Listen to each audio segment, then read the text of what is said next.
நம்ம எல்லாரோட வாழ்க்கையிலையும் என்ன நடக்க போதோ, நல்லதோ கெட்டதோ, அது யார் தடுத்தாலும் சரி, ஏன் நாம தடுத்தாலுமே அந்த விஷயம் நடந்தே தீரும் தான் சொல்லுவாங்க. ஸோ அதுக்கான பெஸ்ட் எக்ஸாம்பிள்ஸ் வந்து Julius Caesar and Alexander the கிரேட்னு சொல்லலாம். ஸோ அதில் முதல்ல Julius Caesar is the most powerful person இந்த ரோமன் எம்பையர் அண்ட் ஹிஸ்ட்ரின்னு அவங்க எல்லாருக்குமே தெரிஞ்சிருக்கும்.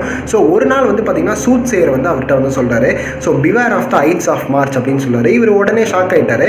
ஸோ அப்படின்னா என்னன்னா, ஐட்ஸ் ஆஃப் மார்ச்ன்றது ரோமன் கேலண்டர் படி மார்ச் 15 அப்போ நீ கேர்ஃபுல்லாக இருன்ற மாதிரி சொல்கிறாரு. ஸோ அவர் வந்து கேட்டுட்டு அவர் பாட்டு போயிடுறாரு. ஸோ மார்ச் 15 அன்னைக்கு வருது. உங்களோட ஒய்ஃப் கல்பூர்னி என்ன சொல்கிறாங்கன்னா, நீங்கள் வந்து போக வேணாம் செனட் ஹவுஸ்க்கு, எனக்கு வந்து பேட் ஓமன்ஸ் வருது அப்படின்ற மாதிரி சொல்கிறாங்க. அவர் வந்து என்ன சொல்கிறாரு, எனக்கு எல்லாருமே ட்ரஸ்ட்வர்த்தி பர்சன்ஸ் தான் அங்கே செனட்டில் இருக்காங்க, கண்டிப்பாக நான் போவேன் அப்படின்னு சொல்லிட்டு அவர் போகிறாரு. போகிற வழியில் வந்து பார்த்தீங்கன்னா அதே சூட் சேரை மீட் பண்ணுறாரு.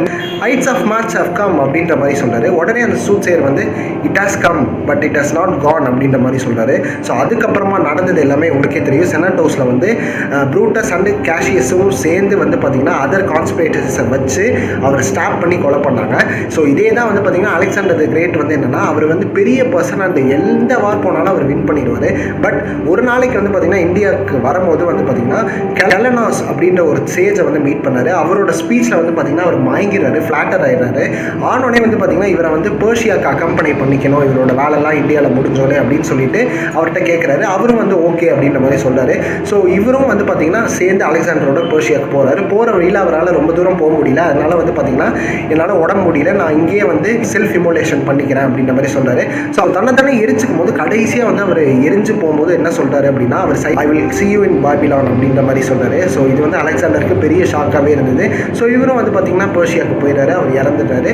ஸோ அதுக்கப்புறமா வந்து பார்த்தீங்கன்னா பேபிலானுக்கு போகிற ஒரு சுச்சுவேஷன் வருது. அண்ட் மோரோவர் அந்த பேபிலானுக்கு போய் அவர் சிக்காகி இறந்துடுறாரு. ஸோ இதெல்லாம் பார்க்குறதுக்கு உங்களுக்கு எப்படி இருக்குது? இது நிறைய ஹிஸ்டாரியன்ஸ் வந்து பார்த்தீங்கன்னா இதை வந்து டாக்குமெண்ட் பண்ணி வச்சுருக்காங்க. ஸோ இது வந்து ட்ரூ தான். ஸோ இதை நீங்கள் எப்படி நம்புறீங்க? இது எல்லாமே கோஇன்சிடென்ஸ்னு நினைக்கிறீங்கன்றதை நீங்களும் கமெண்ட் செக்ஷனில் மென்ஷன் பண்ணுங்கள். இல்லை ப்ராஃபஸி உண்மை அப்படின்றதையும் நினைக்கிறீங்கன்றதையும் நீங்கள் சொல்லுங்கள். So stay tune until the next. இந்த மாதிரி நிறைய இன்ட்ரெஸ்டிங் வீடியோஸ்க்கு நம்ம சேனலை கண்டிப்பாக ஃபாலோ பண்ணுங்கள். பை.